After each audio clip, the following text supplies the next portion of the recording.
Good evening, everybody. My name is Rufus Carpenter, and I am here, Coach Carpenter, the manager of Sunday Night at 9. And tonight we're going to start off a little different than we normally do, because for the last 4 weeks we've been talking about a subject that's very near and dear to me. In the fact, because so many of my friends and so many people I know, and even me, have been through this. When you're in a marriage and you're the husband and you have an outside baby in your marriage. That's what we're talking about now. What's next? What happens? How does that work? For the last 4 weeks, we've been kind of fleshing this out. We've been talking about it from every angle. We talked about it from the wife angle. We talked about it from the husband angle. We talked about it from the baby's angle. And we talked about it from the other woman's angle. And at the whole time, we realized that the biggest issue right now, the biggest concern right now, our biggest concern right now is that lady in the middle, the wife. The wife. You know, to this, we always got to say, we know the child is innocent. We know the wife has real pain. We know that the husband must be held accountable. Must be held accountable. And the marriage cannot move forward without the truth, without security, emotional security and structure for the wife. And that's where we are tonight. Tonight's session is more about relationship emotional rescue. Normally, with Coach Glenna come on, and she come on with a welcome. She thank you for being part of Sunday Night at 9. She tell you how we do this and how it rolls. But tonight, we're going to have her hold off for a little bit, because I want to set the stage for tonight. I want us to be truthful. I want us to be honest. I don't want us to shame or try to embarrass anybody, but we want to start building this thing up. We want to start giving some correct advice, some suggestions. We want to have a pure and true communication and conversation. And at the same time, we're looking for healing. We want to start that healing issue, because some of us realize that this is something we've been through as kids. This is something we've been through as maybe 5 or 10 years ago in marriage. And for those that just go on through it, for those that just find out, we want to tell you, pause for a minute. Before you make any decisions, listen to the night. Be a part of the night. Because the night crisis is, we want to give you something, because a lot of people that go through this, especially in our community, will not seek therapy. They will not go to a counselor and sit on the couch or sit down or do anything formal. This is something they want to work out themselves. And they may ask a girlfriend or a trusted friend. Some may even ask a pastor or clergy. But the majority of them will not seek professional help. So tonight, we want to give you some type of practical way forward. And the mindset tonight we're going to use as a worksheet. We're going to try to say we're going to do this as a practical worksheet. That way you don't have to worry about counseling or worry about the emotional part. We're just going to make this a plain worksheet, and we can go through it.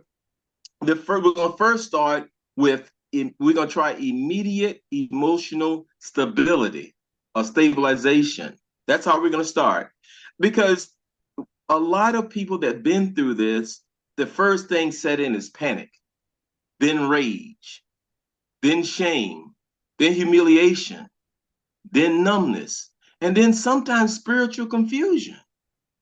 More women, a lot of women won't say, I need therapy, but here's what they would say. I can't sleep. I keep replaying it in my mind over and over. I feel embarrassed. I don't know what to do. I don't hate the child, but I'm hurting. It's like everybody wants her or wants me to accept it. Just move on. Suck it up. Put your big girl drawers on. And that's not what we're trying to do here tonight. Tonight we want to actually get out some truth and some clarity and some support for that lady in the middle. We want to do some support.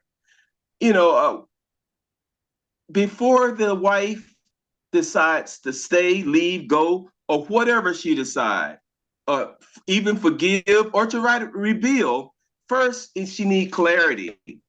She need clarity. And here's some of the questions she's asking herself, but she need to ask her husband, or at least need to be answered. Mm-hmm. First, was this a one-time affair, or is this an ongoing relationship? You know, did the husband know about the child and didn't hide it? Two things: the husband had a child, and the husband hid it. You know, is it an ongoing emotional attach with the other woman and her husband, or my husband, as she said? What's going to be the financial result of this? What's going to be the financial expectation? What's going to be the financial attachment because of the child? I heard a woman say once that every dollar her husband gives to somebody else is a dollar taken away from her, a dollar she could add. So dollar for dollar, she feels that he's taken away from her and her kids, her family. You know, will the communication with the husband and the child and the other lady and the child, will it only be the husband? You know, will the wife be involved? You know, what happens now? What does her husband want right now? That he want to rekindle his family, try to keep his family, or he want to separate, go be the other woman, or he just want to have his cake and eat it too? You know, is he remorseful, or he's sorry he got caught? Mm. You know, what does that wife need to rebuild? What kind of action that husband has to show or do? You know, and this is where a lot of couples fail right here, because they want the wife to move forward without any truth. It's a done deal. Hey, baby, it's done. Let's just move on. Let's just make the best of it. It's me and you against the world. Pause. That ain't happening. Put the kickstand down right there, because the wife needs time to grieve. She needs time to get herself together. She's in shock right now. You know, this is a whammy. And like I said, a double whammy if the husband had a baby and knew about it and hid it. So that's what we're talking about. Let's talk about some decision making. Now, the decision making for the wife should be without pressure. Really should be. You know, some people are going to tell her, you know, as we said last week, the people in your ear, the community, your girlfriend, your family, the buddy, the whatever, the person that heard about it, you know, they want to tell you, girl, stand by your man. Mr. Charlie is good. He comes home, he brings money. What he do out in the street, that's out in the street. Stay with your man. Don't break up the family. Don't break up the family, because, you know, it's hard. Who's going to hurt? You're going to hurt the most when you break up the family. That's what they're saying in your ear. You have to forgive him. You have to forgive. This is what she heard in her ear now. This is her ear. This is people talking in her ear. The baby is innocent. The baby is innocent. You know, and so here's what some sister girl's going to tell you. At least he told you. That's the first thing to say. At least he told you. And here's another one that gets me. When I hear a sister tell another sister this one really gets to me. All the women have dealt with more than you have, baby. All the women have survived much worse than you have. When I hear that one just messes me up when I hear that one. Because it's not what all the women do. It's what's happening right now in this lady's house. It's what's happening in this white household right now. So that's what we're talking about. Now, we know forgiveness may be considered spiritual. You know, that turn the other cheek, that may be spiritual. We know reconciliation is structured, though. You gotta put some layers in place. You gotta work through it. You know, and it requires change. It requires boundaries. It requires accountability. You have to have accountability. It can't just be willy-nilly. You have to have accountability. There's no other way around it. You know, how do you calm the body? How do you calm this lady's body, the wife in the middle? Because her emotions are going every which way. She's nervous, she's mad, she's in shock, she's enraged, and she still had to function as a wife, especially if you have other kids. She still had to function as a wife. And if she has a job, she got to go to the job. She can't just call out. Well, she may call out 1 or 2 days because of PTO time as she have, but eventually that's going to run out. So she got to go back to work. So how do you calm her body? How do you calm her mind? And the first thing, tell it, are you going to tell her the truth? Are you going to tell her the truth? Is the truth going to be told? How do you identify the safety that she needs? How do you know? She might think in her mind the other woman going to come knock her door down and get her husband. We don't know what's going on in her head. You have to set boundaries. Is a husband okay with setting boundaries? You have to be at a certain time. Ain't no more going out on Friday night hanging out with the boys. You got to have your home in this house with me and our kids. Watch behavior. Now she may be every time that joker get on the phone, she may go sit by close so she can hear. And I'm saying this, I'm not saying it maybe not at a screen, but I'm saying here's some of the things I've seen and heard. Right. What's the next decision? What's the next decision? I'm about ready to turn this over to Coach Glenda. But before I turn over to Coach Glenda, I still want to say that here's how do you reconnect with the truth? How do you reconnect with the truth? Is it like I said first, we're not going to rush into this. We're going to take our time. How do I want to say this? Well, I tell you what, I'll come back. I'll come back to this because there's so much to this.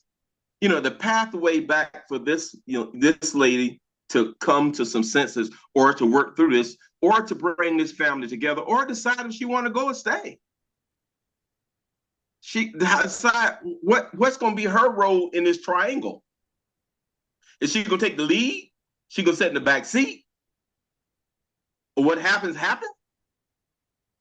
And this is what I wanted. I wanted to set this up. So when Glenda comes on, when Coach Glenda, I apologize, I married her, so I can say Glenda, but her name is Coach Glenda. So Coach Glenda, when Coach Glenda comes on, I want her to kind of set the pathway, kind of give you the pathway. Because what I wanted to come on tonight and just to let you know and get your mind right, get you in the frame, because we're not going to, like I said at the beginning, we're not here to shame nobody. But we are here to help people. Healing starts tonight. This is the 5th week we talked about that. So we talked about all the bad stuff. My thoughts are, if you're in the dark, cut the lights on. Now we done bumped our head for 3-4 weeks in the dark, talking about this, talking about the other woman, talking about the outside baby, talking about the marriage. How you handled it, what you're gonna do, how it happened, what you saw, what you heard, who you know and who you don't know. But tonight we want to frame it and get your mindset as like a worksheet. We're gonna try to take some of the emotions out of it, and we're gonna talk through it and start healing. We're gonna start putting healing in place. Are you ready, Coach Glenda? Yeah. Okay, go ahead, Coach Glenda. All right. Thank you so much, Coach Carpenter. You gave us a lot of information. And again, I want to say thank you, everyone, for showing up tonight. I know, as always, is a huge sacrifice. But tonight, we are trying to bring all of these weeks together and help women that are going through this scenario have some, clarity, give them some peace, help them understand and let them know that they are not alone through this process, and that Reset is here to help walk you through, talk you through this whole situation, this whole scenario, step by step. Now, for the pathway that Coach Carpenter is referring to, we're trying to get you to the point where you're able to reset. stop the shame and start to stabilize yourself. We're going to stop blaming ourselves. We're going to stop pretending that everything is okay. This is, he did it. Let's deal with it. No, we're not going to do that, because when you are a victim of this particular scenario, this particular situation, you're hurting, and your hurt does not need to be ignored. You need to have your time. You need to talk it out. You need clarity. You need peace. You need to have some type of resolution. So when it's all said and done, whether it's 3, 6, 9, 12 months later, you can be like, okay, I dealt with this. And then if you cross paths with somebody else in your life, you'll be able to help them through the same situation. Reset is not just a one-stop shop. This is, we give our participants the information that they need to not only help themselves to get healed and find stabilization within their self and their relationships, but also to help someone else. Maybe you know someone that is going through this, or any of our other previous topics that you may want to invite. We're on YouTube, Facebook, TikTok. You can always like, share, and subscribe. We've even opened up the option for you guys to text message us if there is any interest. You also have our email address where you can shoot us an email so we can add you to our mailing list, as well as, if you just want us to send you the link, send us an email. We'll send you the link so you can show up on Sunday night at 9. But to start to stabilize yourself during this situation, you have to realize this is not your fault. You're not crazy for hurting. You're not bitter because you need boundaries, because you need clarity. You can care about the child and still grieve what happened to you. So this is where we start our reset process. This is where we're starting to reset, because we already know, or we've already realized or identified it wasn't my fault. This is something that he did on his own. I'm not at fault. It's nothing I said or did, which, in the beginning, in the first 2 episodes, I said, sometimes you want to know, what did you do for him to step out? And sometimes it wasn't you. Even though you want to blame yourself, it wasn't you.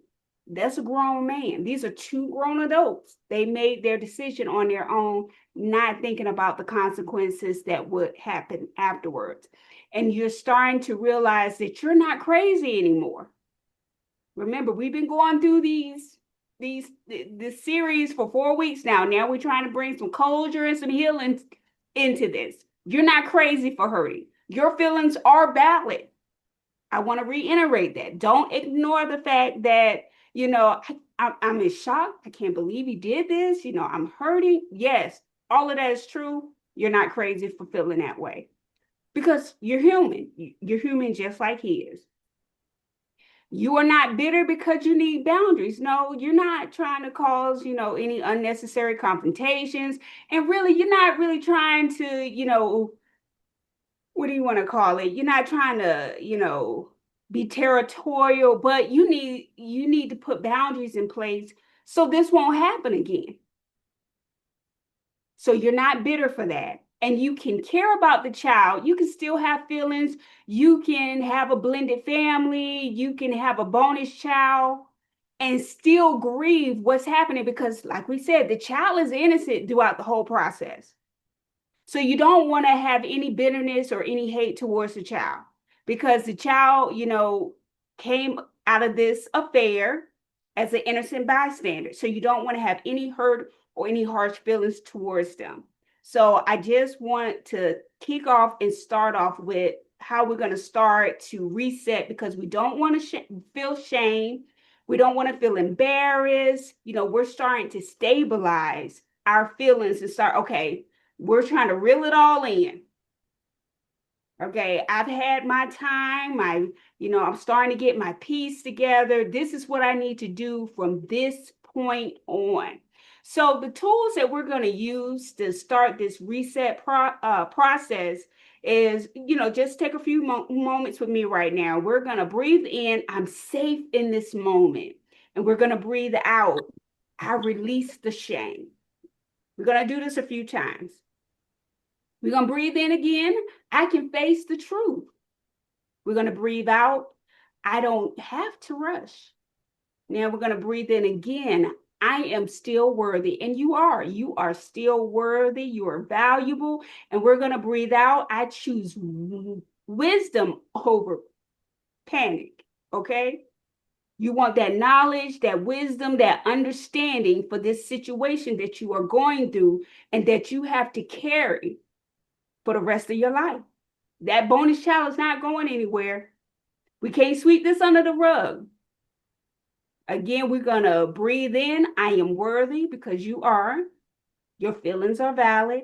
And we're going to breathe out. I choose wisdom over panic. No need to panic anymore because what's done is done. Yes, we realize that now. We done spent our time, whether, like I said, 3, 6, 9, 12 months, however long. We're no longer panicking like, oh my God, what am I going to do? No, we're not doing that anymore.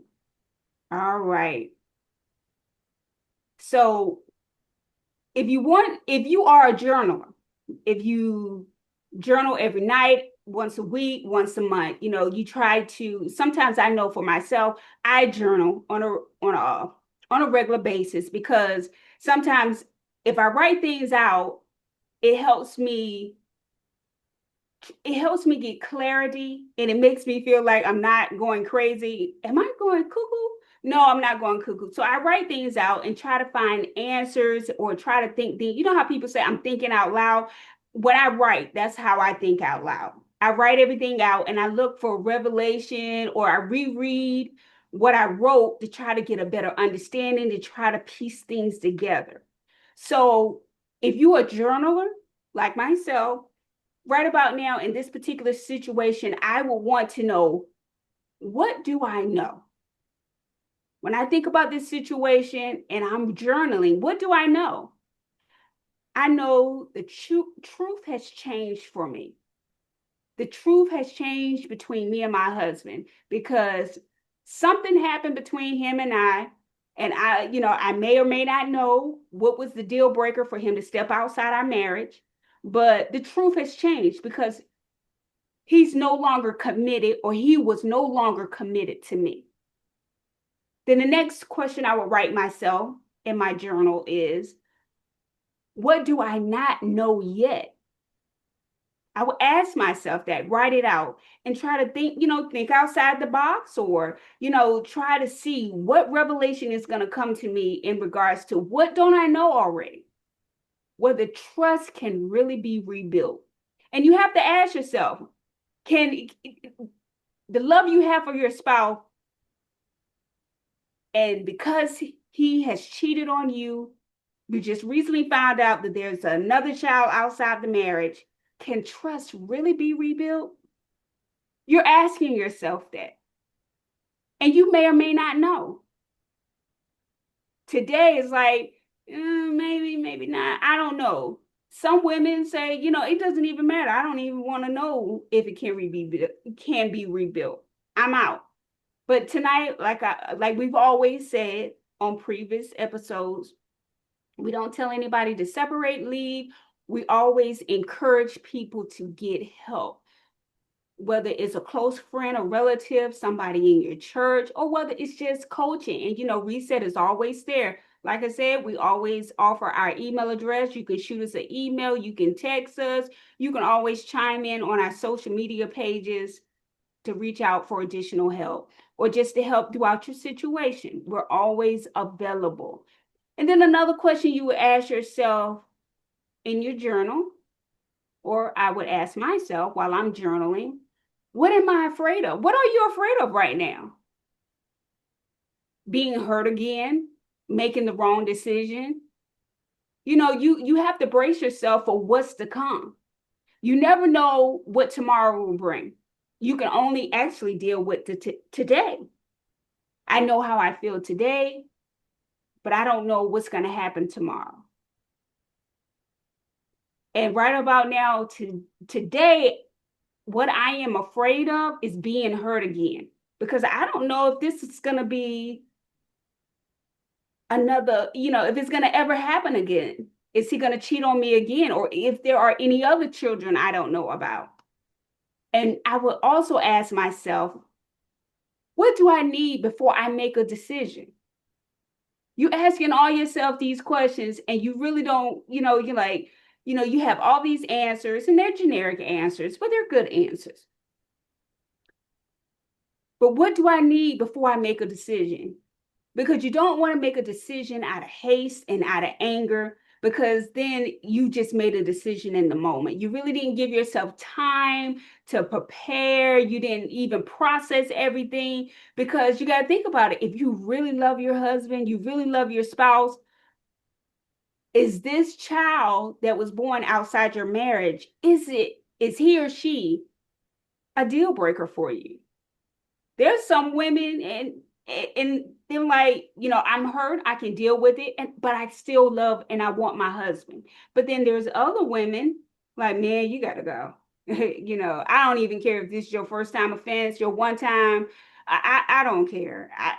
Because every time I look at that child, which I wouldn't have any hate or bitterness for him or her, but every time I look at that child, it will always remind me of an outsider that broke my marriage, that broke the trust between you and I. And then on top of that, you hit it.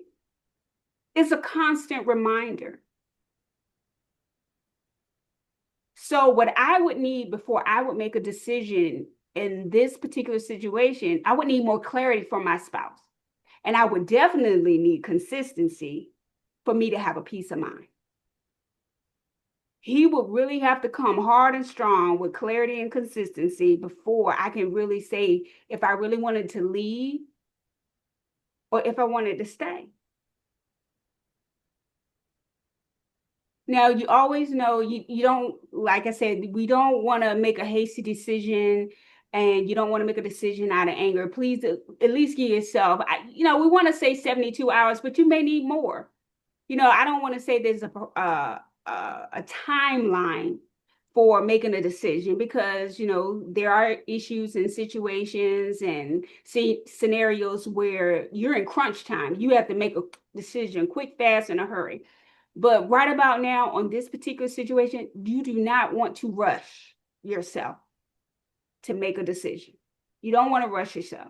You want to give yourself enough time. We want to say a minimum of 72 hours, but honey, if you need more than 72 hours, give it to yourself. You owe yourself that, because you need that peace of mind, and you need to know that the next step, my next decision, I can deal with it. I can accept it because this is what I chose. I wasn't rushed. I wasn't influenced. And oh my goodness, influence is huge. You don't want to feel like I had everybody in my ear telling me all this stuff to help me. No, you don't want that. I know for myself, when I was going through in my marriage, I heard everybody else and I couldn't hear Glenda. So I had to fall back and start to listen. I had to listen to myself, my feelings, and I also had to give time for God to tell me and direct my path. Because at the end of the day, you are the only one that is going to suffer the consequences for the choices that you make. Auntie, mommy, daddy, sister, everybody else, they are not going to suffer the consequences. Trust me. They may feel some of the, backlash and some of the stuff that's going on around you, but it really doesn't affect them. So please keep that in mind. We do not want to, make a quick, fast decision in such a short period of time, unless there is some danger or abuse or a sense of urgency due to the concern. That is the only time. Now, if you're getting hit at home, please, you need to make a decision real quick. You need to get away. That is not even a 24-hour decision. That is an instant decision. But always give yourself time to make the right decision for yourself at the minimum of 72 hours, if not more. So as we move right along, we are going to start to see if we can connect with the truth, the voice, and the boundary. So I want us to, I want to use the chat or get some of our participants involved tonight because I don't want me and Mr. Carpenter, me and Coach Carpenter to do all the talking tonight. So I want your feedback. I want your feedback. I want to know, what do you need to feel emotionally safe if you was in this particular scenario? You can put it in the chat or you can come off mute and share your comments, whatever is convenient for you. I don't mind reading your comments, but I do want you guys to participate and tell me if you are familiar with this scenario. Either you've been through it, whether you know someone that's gone through it, or even if you're a product of this scenario. Tell me, what do you need to feel emotionally safe at this present time or at that time? So I'm gonna give us a couple of minutes, maybe two minutes, to tell me how you would need to feel emotionally safe before I share my answer. For me, it was trust. Okay. And I think that, and listening to the past 3 weeks, and I'm realizing that I watch men and how they treat women and how they do things. And if I see something that is alarming to me, I'll never trust them. And that's one of the things that I think for myself I need to work through. Because, once you do something, it's hard for me to forget it. I'll forgive you, but it's very, very hard to forget. And I feel like that if I see something that you're doing, it directly affects our relationship. So, like I say, for me, it's trust. Okay. I feel you on that one.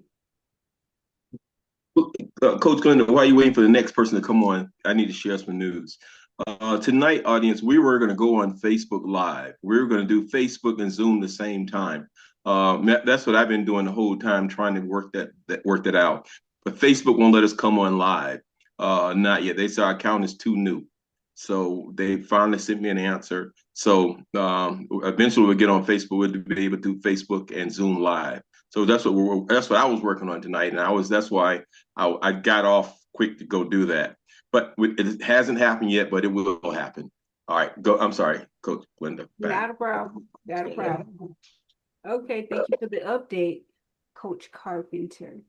All right, so what I would need to feel emotionally safe in this scenario is honesty, consistency, and I would need my feelings to be respected.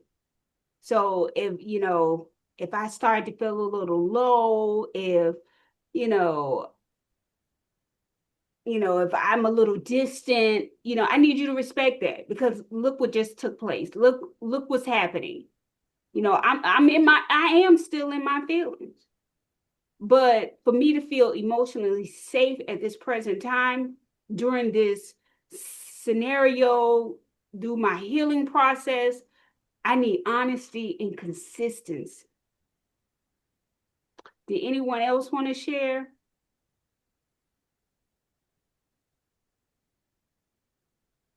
I think trust is a big thing. I agree with the first one, the trust. Absolutely. And the communication part. Because without communication, you can't get an understanding. So if you trust a person and you got the proper communication, I pray that you can understand the situation. You know what I mean? Yes. And as she was saying, once you break a trust, it's hard to come back from that. It is. It's hard. It's the reality is, well, let me back up a little bit. I used to ask, do you automatically give trust? Right. When you first meet a person. And we had that conversation. And everybody was like, no, you got to earn it. You got to earn it. all you got to give it at first, and until it's broken, then they got to earn it back, because now you got to work for it. But when you first meet a person, you automatically trust that person to a certain degree. I ain't say you trust them fully, Right. but you have to have some trust in that person until you catch them in a lie or catch them doing something that they said they wouldn't do or didn't do or won't do. The trust automatically builds and comes naturally. And without trust, you really don't have anything. How you gonna be married to somebody you don't trust them? There's no communication if you don't trust them. So I also applaud you on your answers too, Glenda, because honesty is the best policy. And like with me, I'm the type of person, whether you like it or not, I'm gonna tell you the truth. And if I go ahead and get it out, we can either get over it or move on from it. And 9 times out of 10, we'll accept and we'll move on and work on it. You know, that's just like if I'm in a relationship or something and I keep upsetting my spouse or my significant other. Well, if my significant other don't speak up in a communication form, how do I know I'm upsetting her? Right. How do I know what I'm doing? If that makes sense. So that's where the communication part come in. If I hurt your feelings, tell me what I just did. Now I know not to do it because you're a fool if you don't know. You understand? And it's a repeated process. But if you tell me, I can stop it.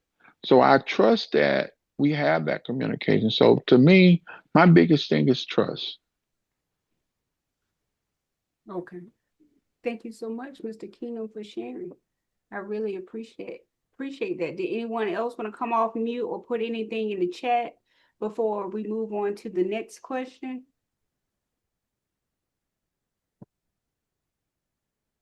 Okay, thank you so much. So my next question is, what kind of contact with the child's mother is appropriate? How would you manage that? Or what kind of boundaries would you put in place? I mean, what would be your expectation with the contact or communication between the father and the mother of the child? Less is possible. Really? You think? Okay. Yeah, I know, because here's the situation. Well, I take that back. It depends on the situation. Okay. It depends on the situation. But the reason I said less is possible is because sometimes you can be friends with baby mama or baby daddy. Mm-hmm. You can be friends, especially when you have both parties trying to be within the child's life. Right. But sometimes too much communication and friendship can lead to a disaster in your relationship, True. because that's where that trust come back in. Right. And then also you can leave yourself open to be put in a position that's unwilling. You know what I mean? Right. Say, for example, if you and your baby mama or baby dad is real close friends, and the two of y'all out with the kids at dinner. You know what I'm saying? That don't look good when you got a spouse at home. Right. You're right. You know what I mean? Now, how you rectify that, if you got trust and communication with your spouse, bring them along with you. Right. I was thinking it. You know what I'm saying? But then you have animosity with your spouse or significant other because that is your ex. Right. But then the communication should be, hey, there is nothing between this but this one little one or Right. this one. But then the boundary stops when that child become of a certain age. You understand? And when that child reaches a certain age limit, that type of friendship should cease, you know what I'm saying, or slow down, because now that child is grown. We don't have to work together to raise this child because we done did our part. Mm-hmm. So now you should leave that alone and concentrate where you at home. Right. Coach Glenda, can I interject here a little bit? Go right ahead, sir. No, no. All right, Mr. Kingdom. Go ahead, Why don't you man. stay in your lane?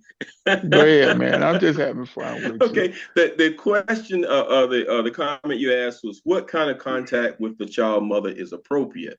Correct. Now, I think everybody took for granted they're talking about what kind of contact the father is going to have with the woman's child. Correct. You know, this could also what kind of contact the wife herself, what kind of contact I would have with the other lady. Because I was talking to a young lady earlier this week, and she told me that anything she could do to help, and she, as a wife, she's a wife in a situation where her husband has an outside affair and had a result with a child. And she was saying that she would help as much as she can with the other lady. So it could also, what kind of contact would you, the wife, have with the other lady? So let's look at that question both sides. Okay. How would you want your husband to have contact with the other woman? And how would you have contact with the other woman? Because people are people. And if this lady gonna be in your life until this kid is 18 or until this kid dies, then I'm sure there's gonna be incidents where the wife and the other lady gonna be at this football game, the graduation, the whatever, the hospital visits. So let's look at it from both sides, please. Thank you. Okay. Did anyone want? Oh, go ahead. As long as she stay in her lane. I mean, as long as I think the communication has to be respectful. You know, I mean, yes. That's my best answer for, you know, the wife dealing with the other lady, with the baby mama, the mother of the child, whichever, you know, title you want her to carry. I think it has to be respectful. I know that I won't say recently, I think it was actually last year, it's going on a year now. I was with, I was around one of my, I was around my boyfriend's baby mama, the other woman, and she was not too nice to me.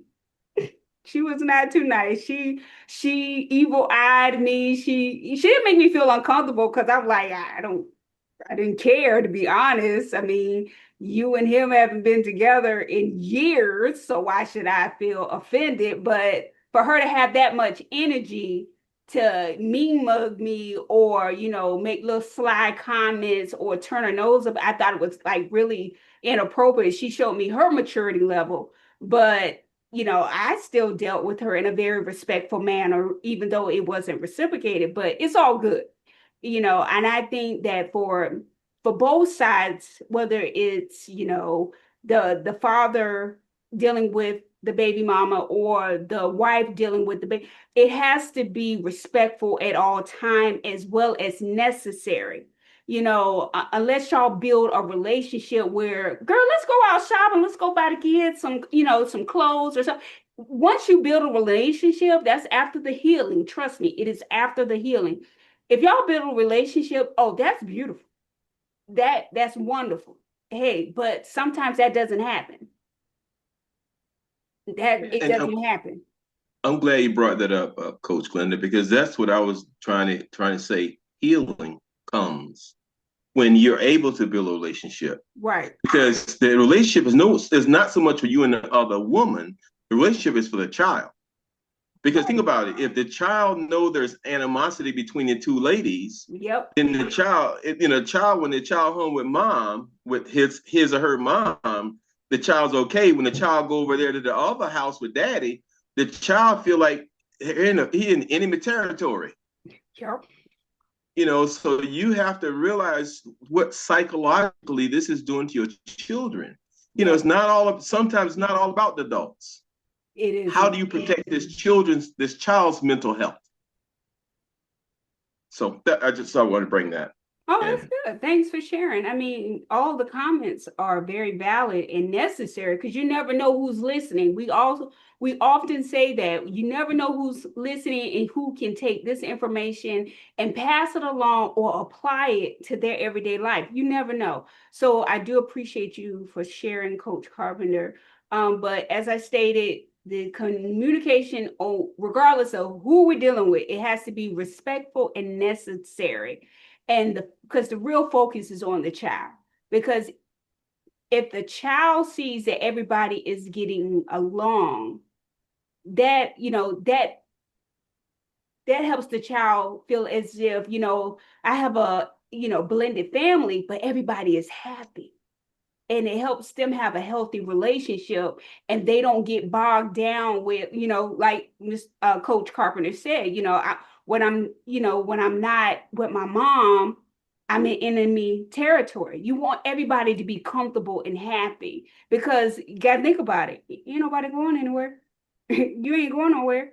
The child's not going to disappear.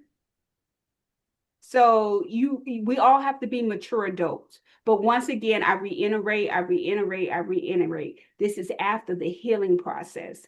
And if you and the other woman decide to have a relationship, build a friendship, that is great. That's great for everybody. That is absolutely wonderful. But does anybody have any other comments before we move on? Because we are about to hit that 10-minute mark before we end tonight. And I just want to make sure that everybody is able to share and, give out their comments, speak their truth. If there's any questions or concerns they may have that we may not have touched. But I did want to do one more question while we're still waiting. Did anybody want to come off mute?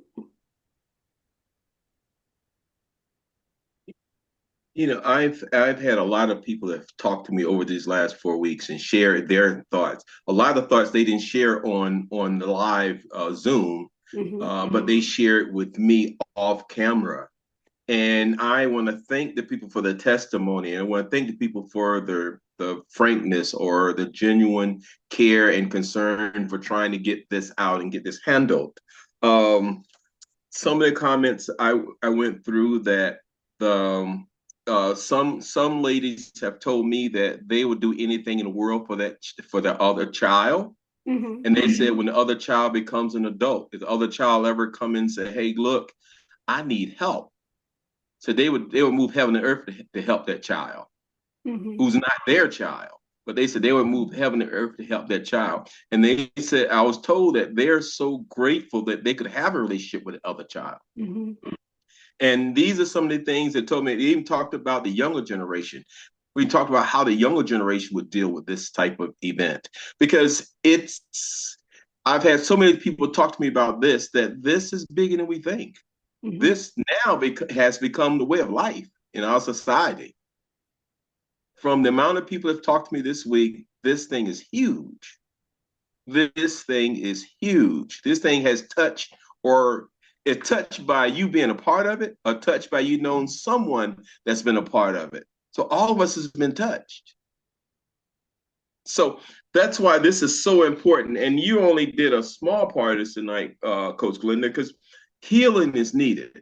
Yes. How do we do this? And this form right here is a small circle where you're here with Coach Glenda. You're able to talk through it.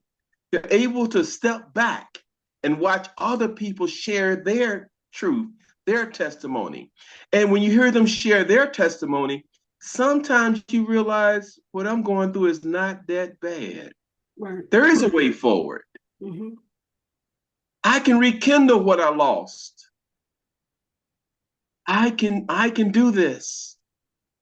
I've seen if God has helped them through it, he sure can help me through it. That's right. And sometimes when you come off mute and say it yourself and speak your own testimony, it eases your body, your tension, your mind, just to hear yourself say it. You release the monkey off your back. Mhm. You realize, whoo, I got it out. I finally said it. And then I can start healing. And that's what tonight and probably next week too, because there's so much still left. You know, this one episode is not going to heal you. We took 4 episodes to bring it out. So I'm sure one episode is not going to heal anything. It will begin to put some patches and some band-aids, but we got a whole box of band-aids and gauze and all that stuff still to go through. So please, if you're here tonight, join us next week also, because we have a lot to bring this out, and we want to help people. Because when you talk to your friends, neighbors, or family members, take a survey. And you don't have to say, I'm just asking you, you got outside, baby. I'm not saying that. But what I'm saying is that you know how to get there, and just take a survey. And next week when you come back, let us know how many people you know or how many people you've witnessed this week that has this going on in their family. I'd love to know that. Because I know in my family, there's a handful. There's a handful. All right, Coach Linda. Okay. So we are 9 minutes away from bringing this to an end. Did anybody want to make any comments, share anything before we start to wrap up? And just to help you out a little bit, because if you're wondering, should I say something or should I not say something? This forum is a forum where you and 20 of your girlfriends are in your living room, you're having some coffee, tea, or some wine, and you're very comfortable with each other. And you're speaking because you may not realize the effect you have on the sister beside you. The sister that's on this line that hasn't said anything all night long, you'll be surprised by you talking, giving her courage. Because some people did all they could to get here tonight on this line. And they're saying, can I find, like church, can I find a word? You know, so your word, your conversation, your testimony, or your knowledge, your comment may be the missing piece. So you don't know who you help. So we got another 6-7 minutes. So please take this time to share so we can all be part of the healing.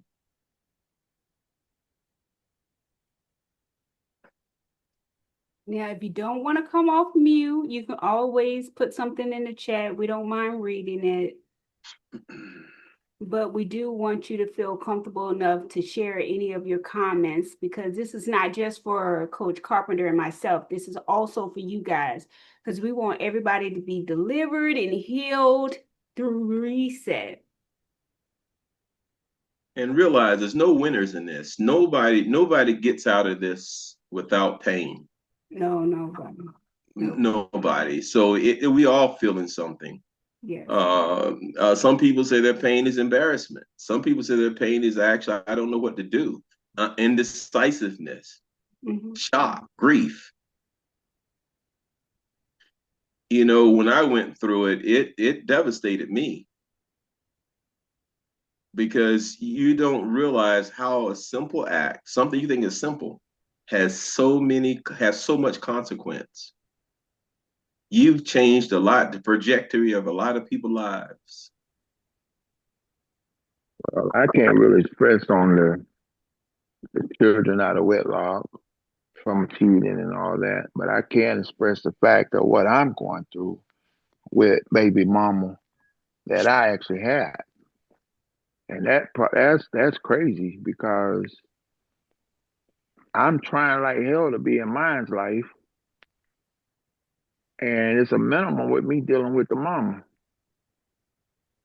It's a minimum. You said mental? Minimum. Little. I think little. He's saying that there's no contact there. That it's not helping. It's not conducive to the child's well-being. Okay. No. There's no communication and understanding between the two. You know, you try, but it ain't working out.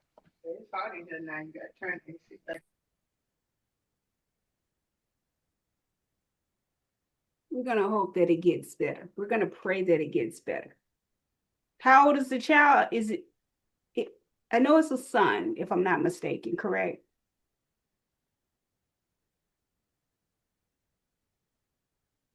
Coach Carpenter, you know how old his son is? I think 9. Okay, he's okay. I was thinking 10. Okay, cool.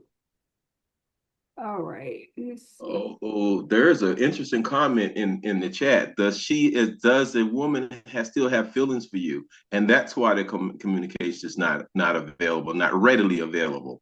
Because if she still have feelings, she may be going through something too. So instead of rekindling or instead of fighting those emotions, she just stay away. Okay. All right, Glenda, take us home. Especially if she knows he's married, because she knows she doesn't have a chance at this moment. So thank you for your comment and thank you for sharing. As we close tonight, remember this: the child is not the problem. Unaddressed hurt is. So we will always want to be transparent in our feelings when we are in relationships. Healing begins when the truth is acknowledged, accountability is accepted, and emotional safety is restored. Whether rebuilding the marriage or moving forward separately, no lasting healing can happen without honesty. Remember, honesty and consistency. Thank you for joining us tonight. It's Sunday night at 9. Until next Sunday night at 9, continue resetting, reconnecting, and rising. Your healing matters. See you next week. Good night, everyone. Father's Day is next Sunday. It is? Yes. I'm so glad you told me. So we get to share Happy Father's Day next Sunday. Awesome. All right. Where are fathers? Yes. Yes, we are. Yes. Uh-huh.